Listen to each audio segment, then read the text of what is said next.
a sponsorship by Dr. Vuran. Our project name is Skybeam. My name is Preston Ward. I'm Maxwell Pimbo.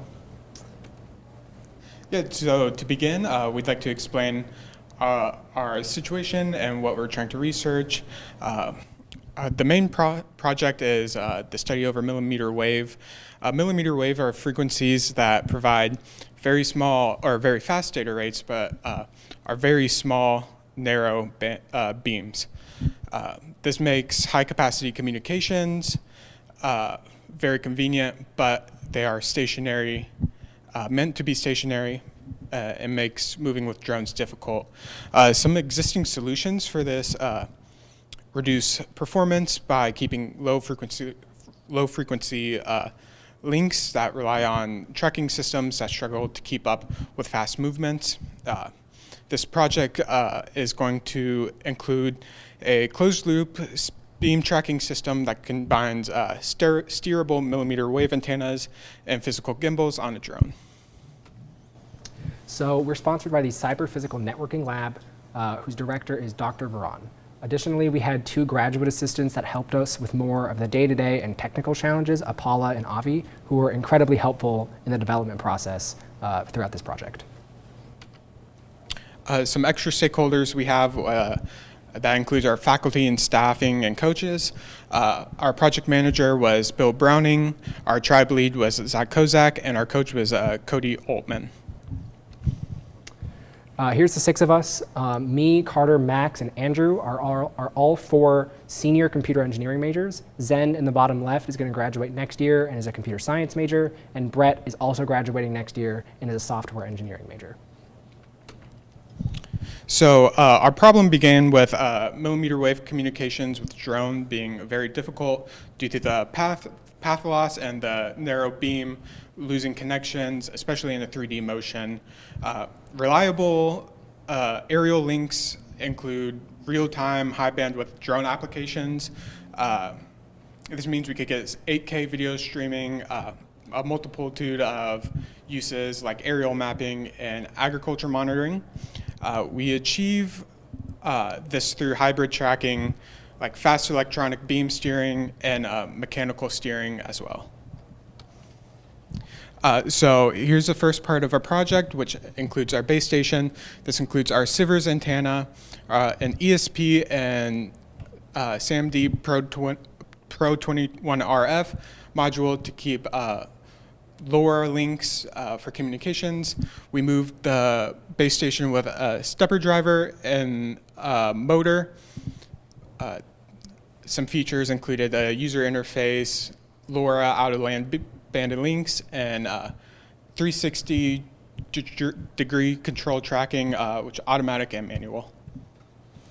On the drone side, we have some similar features. We also use another MikroTik 60 gigahertz antenna, which is this white box you see in both pictures. On the drone, we use it as a transmitter to send data. We also have a Raspberry Pi 3, which acts as the main brain on our drone, handling any data and sending it where it needs to go and does any processing that we might need to do on the airborne side. We also use a stepper motor with an IMU to track on the drone side, meaning that we turn a gimbal to point towards the base station as the drone is flying.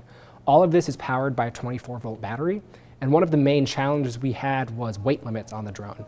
The drone that we were provided has a approximately 7-pound weight limit, so we had to design to make sure that all of this was under 7 pounds, and we got this comfortably with our entire payload weighing just under 4 pounds. This allows for future extension to add any other components that might be necessary to be added onto this drone. Sorry, I didn't realize there'd be sound. So all of the tracking is done both with digital steering as well as physical steering. Can I? Sorry. So most of the tracking is done digitally with the antenna. This is because the antenna tracks significantly faster than any physical movements. Approximately, it takes 5 milliseconds to move one digital beam, and it can take half a second to a second to physically steer. This means that anytime we're moving the physical gimbal, it's for large positional changes rather than slight adjustments. We intended to use an IMU to track the position of the drone, giving us the X, Y, and Z coordinates, which we would send over an out-of-band link using LoRa. However, this ended up being unreliable because the IMUs experienced significant vibrations and rapid movement from the drone. We developed and spent a lot of time working on this and ended up removing it from the final product in order to have a consistent connection between the two links. So highlighting our project, we did achieve to develop a lightweight, durable airborne module that could be used in real-world deployment. We did that while also demonstrating high-speed millimeter wave tracking and fast-moving drone algorithms. We showcased hybrid beam tracking architectures like fast beam digital steering for precision, and then the gimbal-based physical tracking for broader coverage, being the 360 degree. Some of the learning insights we had was identifying limitations through our MikroTik hardware and software and antennas.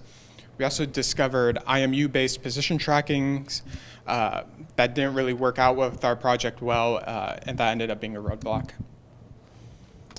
That's all we have. Are there any questions?